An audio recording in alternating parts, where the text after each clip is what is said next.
Hello दोस्तों, नमस्कार, प्रणाम। अपने यूट्यूब चैनल पर आप सबका स्वागत करत है। बहनी दीदी, माई, चाची, भौजी, काकी जे कि यूट्यूब के माध्यम से देखत हुई हैं, सबके हाथ जोड़ के तहे दिल से प्रणाम करत है।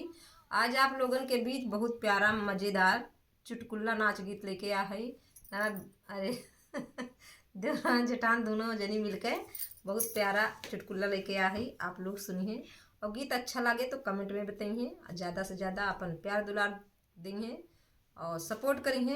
देखें, एक जन के बहनी बलमो रहीन, आदमी नहीं तो जानला कि बहुत उबिवाए दिए रहीन उन्हें बेचारों का हर चीज़े में का मांगत रहीन है। तो आवा गीत के माध्यम से सुनावत है।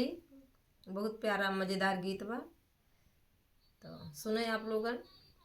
गईली अपने पियावा से हार छोटी ना नदी, गईली अपने पियावा से हार छोटी ना नदी, हार छोटी ना नदी, हार छोटी ना नदी, गईली अपने पियावा से हार छोटी ना नदी, गईली अपने पियावा से हार छोटी ना नदी। खाई के मांगे पिया पूड़िया मिठाइया, खाई के मांगे पिया पूड़िया मिठाइया, पूड़िया मिठाइया वो पूड़िया मिठाइया, ऊपरा से चटनिया चार छोटी ना नदी, ऊपरा से चटनिया चार छोटी ना नदी,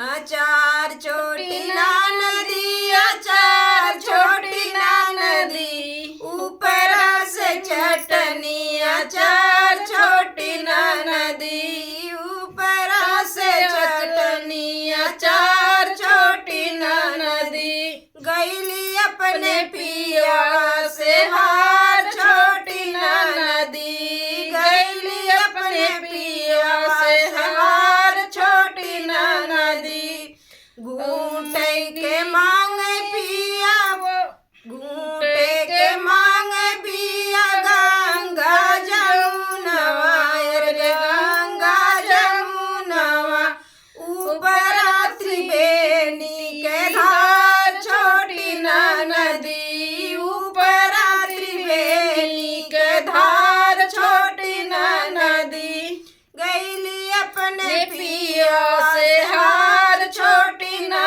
नदी, गईली अपने पिया से हार छोटी ना नदी, हार छोटी ना नदी, हार छोटी ना नदी, गईली अपने बालम से हार छोटी ना नदी, कूचे के मांगे पिया जोड़ा बिरहुआ हो, जोड़ा बिरहुआ, ऊपरा से घुट का पुकार छोटी ना नदी, ऊपरा से घुट का पुकार छोटी ना नदी, गईली अपने राजू से हार छोटी ना नदी, गईली अपने राजना से हार छोटी ना नदी, सोवई के मांगे पिया गदा गजैया हो, गदा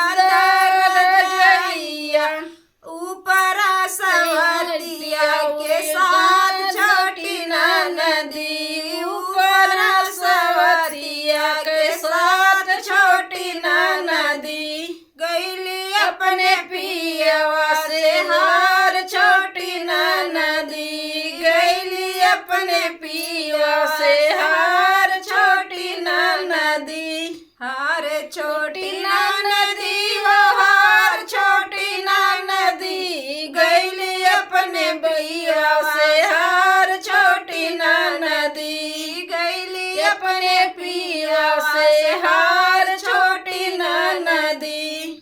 तो बहनी दीदी, गीत कैसन लाग आप लोग कमेंट बॉक्स में बताइए और ज़्यादा से ज़्यादा अपन प्यार दुलार दिए, सपोर्ट करिए। मिलत है आगे वीडियो में, तब तक के लिए राधे राधे, प्रणाम।